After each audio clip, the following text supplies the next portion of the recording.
We start this Sunday night with a story that you will only see here on 12 News. 2 years since a Colorado teen drowned in a Phoenix hotel pool while traveling with his youth football team.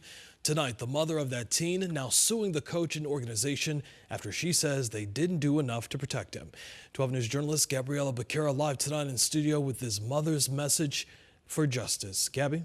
Well, Jonathan, the lawsuit states the teen was underwater between 3 to 7 minutes before he was pulled out. His mother is searching for answers about what happened leading up to her son's death. To know him was to love him. At 13 years old, Daryl Blackman already had big dreams. He had a long future ahead of him. His future was cut short on May 28th, 2022. I've relived this every single day without my son. Blackman traveled to Phoenix with his youth football team, the Colorado Junior Buffs, for a championship tournament. They won 28-0 and celebrated at the hotel pool. Blackman didn't know how to swim. Things happen so fast. And when it's too late, it's too late. The teen was found unconscious in the deep end of the pool. Paramedics resuscitated him, but Blackman died 3 days later. I lost my son thinking that he was safe with his football family. So they say. And he wasn't safe. He wasn't protected. Marquita Mays is now suing the youth football organization and its head coach for negligence and failing to properly supervise players. I'm hoping for accountability. I'm hoping for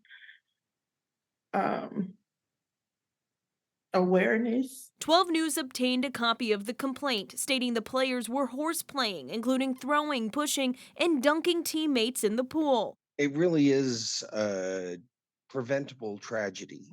It was completely avoidable. Mays' attorney, James Anderson, also accuses the head coach of giving the family false insurance information. What happened afterwards was just an insult to injury. Mays says she's hoping the lawsuit will bring her the truth, but knows it won't bring her son back. I want closure.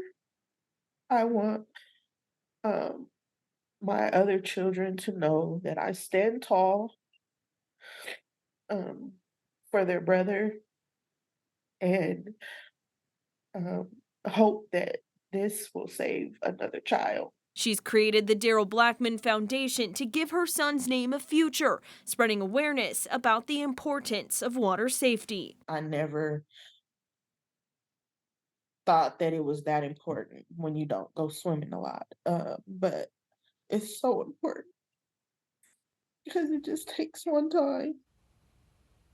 And I reached out to the Colorado Junior Bluffs and the head coach, but did not hear back. Jonathan? Let's hope that family can get some answers soon. Gabby, thank you.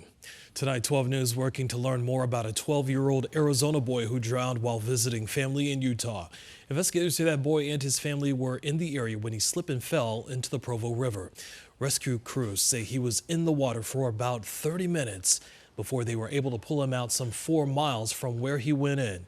So far, the name of that boy has not been released. New at 10 o'clock tonight, a man wanted here in Arizona, arrested in Utah. 54-year-old Norbert John, wanted by the Navajo Nation Tribal Police for allegedly stabbing a woman and stealing her car in Arizona. Authorities in Utah taking him into custody near Salt Lake City after he was reportedly spotted at a Walmart. Tonight, there's no word on the condition of that woman who was stabbed. A traffic stop in Phoenix ends with police recovering a massive amount of fentanyl off the streets. Police say it happened during a traffic stop. They learned about possible drugs at a nearby home.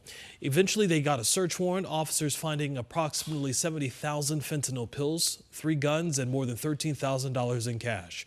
Police arrested 25-year-old Alfonso Barrios into jail on several charges. In Gila County, deputies say they found 114 pounds of crystal meth during a traffic stop on Highway 260. 2 people inside of the car at the time now face several drug charges in this case. Happening tomorrow, Peoria police expected to provide more details about a 2-year-old girl rescued in another state after she was kidnapped by her own dad. Yesterday afternoon, investigators say that 53-year-old Kirby Carr took off with his daughter during a visit. Earlier today, police say they found the girl and Carr in another state. The good news, we're told she was not hurt.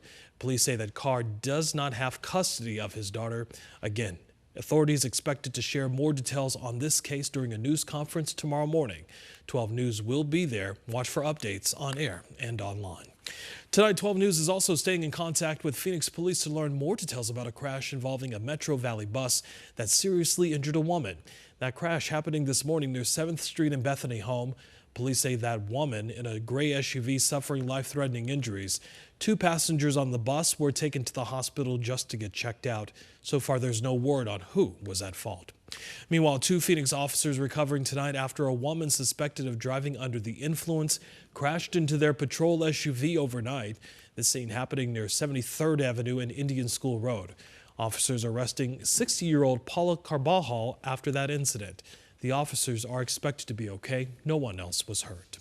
Now to wildfire coverage tonight, and crews say they have managed to stop forward progress on the Bear Fire burning near the Fort Apache Indian Reservation. This fire has scorched 520 acres so far. Crews still working to put out the flames from the air and on the ground. So far, the cause unknown. Right now, there is no containment.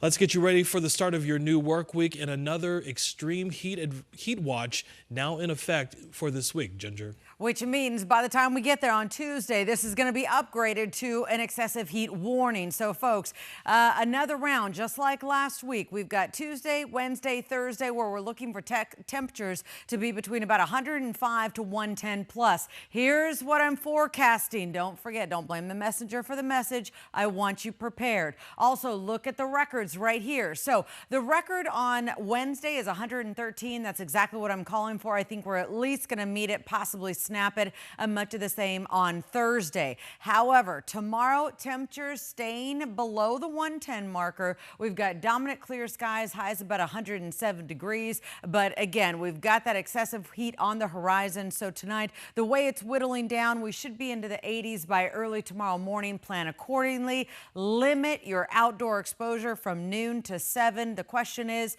will we see any relief in the 7-day? I'll answer that coming up in my full forecast. Jonathan. All right, Ginger, we'll see you in a few minutes. Thanks.